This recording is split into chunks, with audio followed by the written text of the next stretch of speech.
중소수출 기업의 어려움을 해소하기 위해서 수출지원센터 누리집을 통해서 1:1 밀착 지원을 하고 있습니다. 그리고 지금 저희들이 마련한 20조 3천억 원의 그 수출 중소기업 지원 프로그램도 가동하고 필요시 추가 확대하도록 하겠습니다. 그리고 긴급 물류 바우처를 종전에는 국제 운송비만 지급했습니다만 물류비 전반으로 확대해서 그리고 그 지원도 패스 트랙을 적용해서 신속히 지원하도록 하겠습니다. 정책자금 대출 원금 특별 만기도 1년 연장하고 가상금리도 적용하지 않겠습니다. 그리고 특히 중동 상황에 따라서 애로를 겪고 있거나 또는 애로가 예상되는 품목에 대해서는 대체 수입처를 발굴하고 공급망 안정화 기금 등을 통해서 구매, 긴급 운영 자금을 신속하게 지원하도록 하겠습니다. 특히 애로를 겪고 있는 나프타는 수출 물량의 국내 전환 등을 통해서 이 품목에 대해서는 지원 방안을 마련토록 하겠습니다. 정부는 중동 상황 장기화에도 대비해서 실물 경제 역량 확대 등을 막기 위해서 최선의 어떤 경기, 민생 안정을 위한 전방위 지원 대책을 선제적으로 하겠다는 말씀을 드리겠습니다. 이상 보고를 마치겠습니다. 지금 유가가 어쨌든 어젯밤에도 엄청 올랐다가 다시 원상복구하고 도로 떨어졌다 그 말이잖아요. 예, 오늘 아침 8시 기준으로는 브렌트가 네. 90불대, 80불대라 이렇게. 저도 그 자료를 봤는데 두바이유는 안 떨어진 것 같은데. 두바이유는 어제자가 100불 정도였는데 오늘 아마 이 부분도 아침 모니터링 해보면 아마 조금 떨어질 걸로 예상이 됩니다. 그래요? 이건 올랐다고? 이건 변동이 안 돼 있던데? 네. 약간 늦은 건가요? 예, 어제. 예. 아, 시차 때문에 그런 거예요? 아.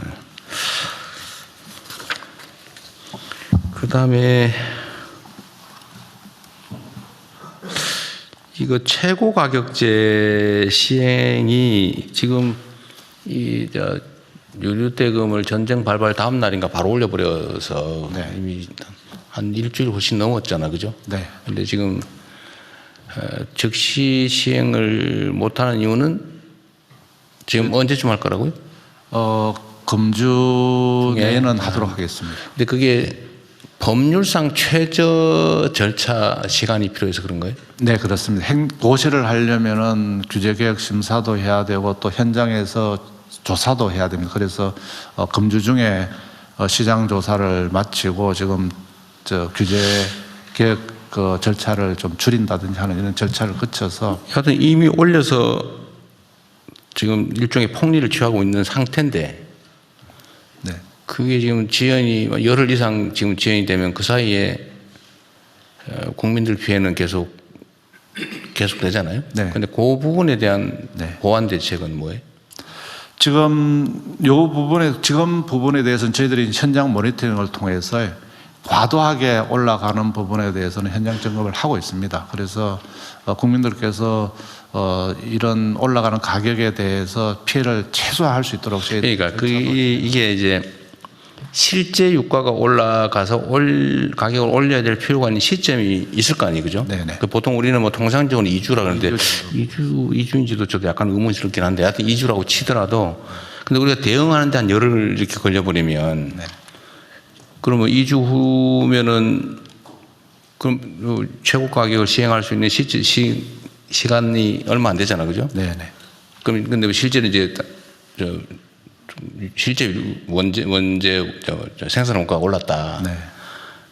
그거 하면 그 시점에는 다시 또 최고 가격을 변경해야 되는데 기존에 이미 한 열흘 이상 이렇게 이미 올려받은 부분 네. 그 부분을 고려해서 실제 유가가 오르더라도 그때 바로 최고 가격을 올리지 말고 네. 지금까지 지연된 만큼을 감안해가지고 감안해서 네. 실제 오른 시점 이후에도 그 기간만큼은 최고 가격을 네. 유지하는 네. 그런 고려하고 계신 거죠? 네네. 대통령 말씀하신 것처럼 이제 저희들은 지금 이제 행정 고시가 나가기 전까지 시간이 걸리기 때문에 네. 정유업계들하고 협의를 해서 이제 시작이 지연되는 만큼 시행 기간도 그만큼 더 지연시켜서 네.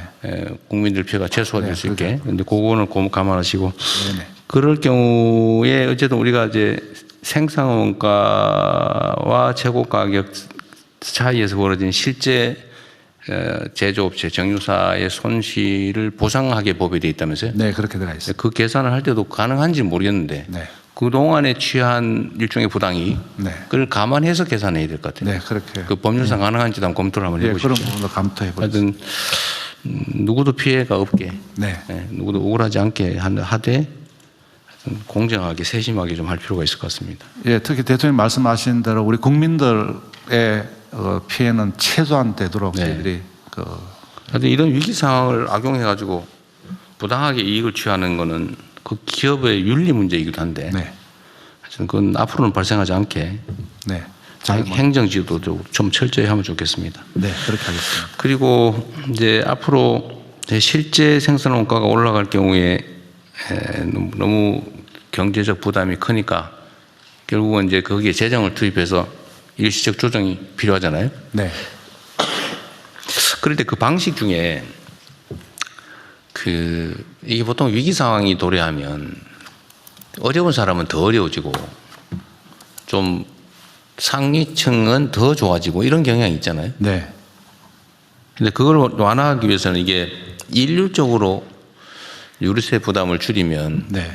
그 경향을 제어하지 못하잖아요. 맞습니다. 네. 그럼 이걸 보완하려면 두 가지 선택지가 있는데 우리 국민 여러분께서도 한번 판단을 해봐 주시면 좋겠어요. 이게 개인의 문제가 아니라 공동체 전체의 문제니까요.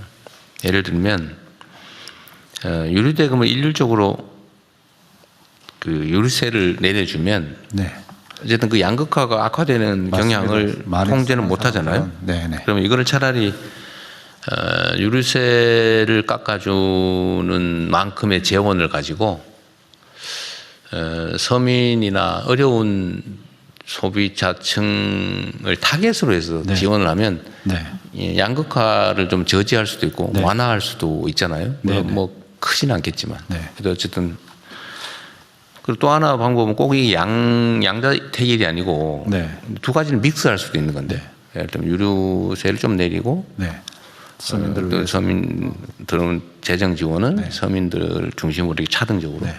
이렇게 하는 걸 섞을 수도 있을 것 같아요. 예, 그런 섞어서 하는 방안을 섞어서 하는 걸로. 검토하겠습니다. 어쨌든 근데 비중을 또 얼만큼 할 거냐도 이제 결국 정책적 판단의 결단의 영역인데 네. 저는 가능하면 물론 실무 검토를 하시겠지만 네. 가능하면 양극화 완화에 도움이 되는 방향으로 네. 똑같은 재원이라면 일률적으로 하기보다는 좀 차등적으로 하는 게 어떨까 네. 그런 생각을 하고 있습니다.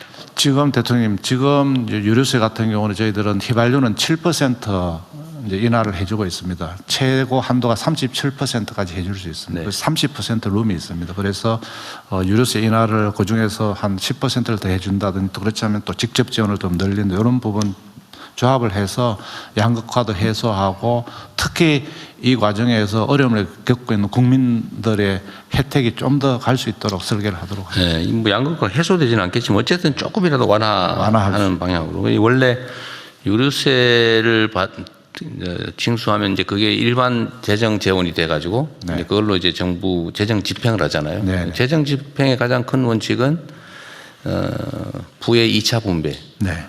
이걸 통해서 어쨌든 사회 구성원들 사이에 그 과도한 양극화나 이런 것들을 조정하는 거 아닙니까? 재정의 기본 역할이 원래 그런 거니까. 그래서 유류세 부분도 어쨌든 그걸 해야 되고 결국 그런데 소비자 직접 지원을 하려면 네. 추경을 해야 되는 거잖아요. 예, 기정 예산을 최대한 쓰고 필요하다면 그런 부분까지도 적극적으로 검토하도록 하겠습니다. 예. 좀 세밀하게 좀 네. 일이 많긴 하겠지만 좀 잘 준비해 주시고요. 아까도 말씀드렸는데 어쨌든 위기 상황을 어떻게 잘 활용하느냐에 따라서 미래가 달라지니까요. 하여튼 말씀 한번 드리긴 했는데 이번 기회에 대체 에너지 전환을 네. 속도전으로 좀 치워야 될 것 같아요. 네, 속도를 더 빨리 내겠습니다. 재생에너지 늘리고 햇빛소독마을 사업도 빨리 추진할 수 있도록 네. 하겠습니다.